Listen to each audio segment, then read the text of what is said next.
Kurang dari 10 hari lebaran, arus mudik mulai terjadi di sejumlah moda transportasi.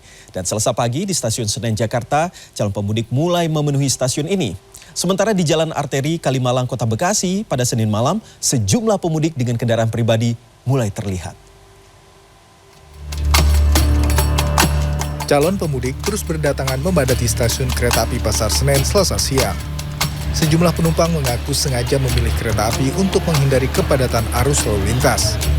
Hari ini Daob 1 Jakarta memberangkatkan 32.000 lebih pemudik dari stasiun Pasar Senen, Gambir, dan stasiun lainnya yang diberangkatkan dengan 77 kereta api.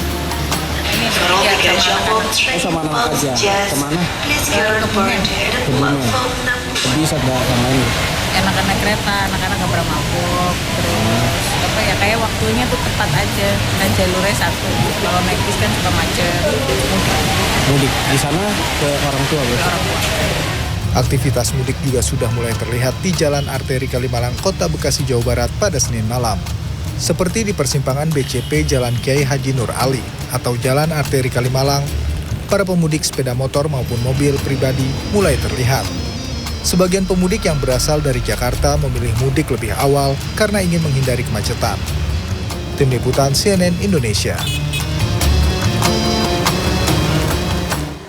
Ada banyak jalan mudik menuju kampung halaman. Di Pulau Jawa, Anda bisa gunakan ruas tol atau jalur alternatif. Semua memiliki kelebihan dan kekurangan masing-masing. Dan bagi Anda yang ingin mudik melalui jalur tengah Jawa, berikut ini adalah rangkuman catatan dari Tim Liputan CNN Indonesia.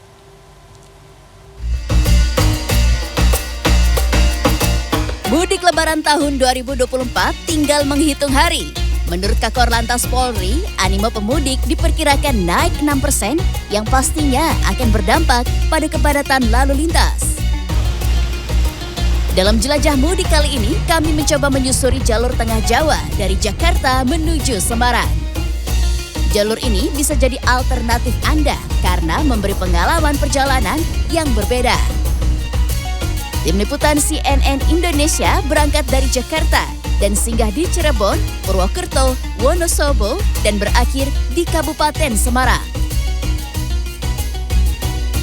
Sampailah saya di Kota Wali, Cirebon, Jawa Barat. Untuk sampai ke sini, saya menempuh jalur tol Trans Jawa dari Jakarta Cikampek, Cikopo Palimanan, dan juga Palimanan Kanci dengan total mencapai 207 km. Untuk tol Trans Jawa ini masih menjadi favorit ya bagi seluruh pemudik yang akan menuju ke Jawa Tengah ataupun Jawa Timur setiap tahunnya. Karena kalau melihat data tahun lalu dalam musim mudik Lebaran tahun 2023, ini kendaraan yang meninggalkan gerbang tol Cikatama menuju Jawa Tengah dan Jawa Timur ini naik 182% jika dibandingkan dengan arus lalu lintas pada hari normal. Untuk itu, tol Trans Jawa ini harus menjadi perhatian bagi pemerintah. Salah satunya adalah perwujudan dari target Menteri Perhubungan Budi Karya Sumadi yang menyebut jalur tol Trans Jawa ini harus ada 4 lajur sampai ke gerbang tol Kali Kangkung. Salah satunya sudah diwujudkan di tol Cipali, yakni dari kilometer 72 mencapai kilometer 87, yang kini sudah ada 3 lajur dan masih terus dilakukan pembangunan. Sehingga harapannya tidak ada lagi ya kepadatan bottleneck yang biasa terjadi di gerbang tol Cikatama menuju ke Cipali. Selain dari infrastruktur, ini rest area juga sudah mulai berbenah untuk menyambut musim mudik dan balik Lebaran 2024.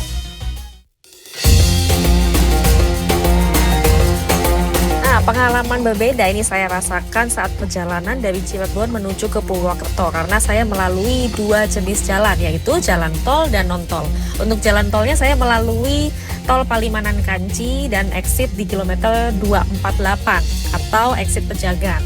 Nah, dalam sepanjang perjalanan ini di Palimanan Kanci, ini ada sejumlah titik yang ada perbaikan jalan oleh BPJT sehingga harapannya nanti pada saat musim mudik dan juga balik Lebaran 2024, semua pengendara bisa melalui jalan yang lebih mulus.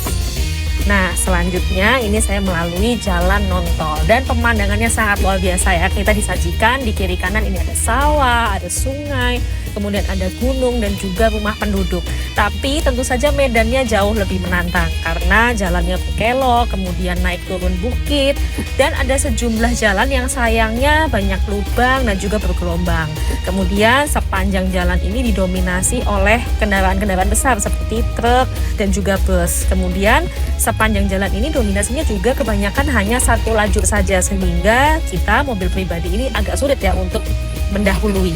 Jadi semua pengendara ini harus sangat waspada saat melalui jalur ini.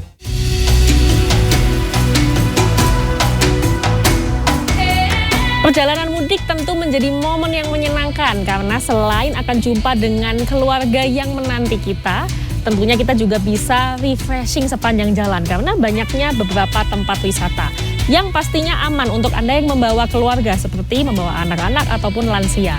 Karena di sepanjang jalur tengah Jawa ada sejumlah destinasi wisata yang mudah aksesnya.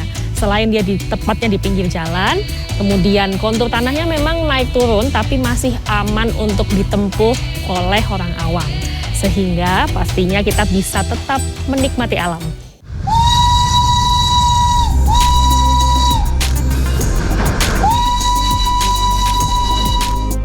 Akhirnya saya tiba di tujuan akhir perjalanan Jelajah Mudik 2024. Kami menempuh perjalanan jalur tengah Jawa mulai dari Jakarta, Cirebon, Purwokerto, Wonosobo dan berakhir di Kabupaten Semarang dengan total menempuh perjalanan 555 km. Dalam perjalanan mudik ini seharusnya semuanya menyenangkan ya. Pastikan apapun moda transportasi yang Anda pilih, utamakan keselamatan. Rencanakan perjalanan dari jauh-jauh hari dan pastikan perencanaannya sungguh-sungguh matang. Pastikan kendaraan dan juga Anda sendiri semuanya sehat. Dan akhir kata, selamat mudik 2024 dan hati-hati di jalan. Putri Demes, Wahyu Ramadan, Riki Maulana, Kabupaten Semarang, Jawa Tengah. Kecuali di pasar grosir